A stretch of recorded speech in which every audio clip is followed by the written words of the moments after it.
High friends welcome to my YouTube channel. आज আমি বানাবো লাচ্চা সিমাই। আপনারা দেখতে থাকুন আমি কেমন করে বানাচ্ছি।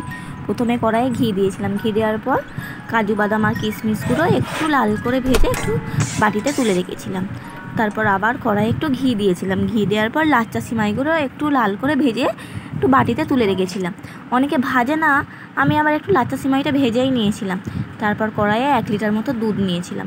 দুধ দেওয়ার পর ভালো করে ফুটিয়ে নিয়েছিলাম দুধটা। তারপর আমল দুধ নিয়েছিলাম, একটু দুধের সঙ্গে মিশিয়ে নিয়েছিলাম। মেশানোর পর তারপর পরিমাণ মতো চিনি দিয়েছিলাম। চিনি দেওয়ার পর তারপর আমি এলাচ, গরম মশলা আর তেজপাতা দিয়ে নিয়েছিলাম দুধের মধ্যে। তারপর দুধটা যখন ভালোভাবে ঘন হয়ে এসেছিলো, আমি ওই লাচ্চা সিমাইয়ের বাটির মধ্যে আমি দুধটা ঢেলে দিয়েছিলাম। ঢেলে দেওয়ার পর কাজু বাদাম আর কিশমিশগুলো দিয়ে নিয়েছিলাম।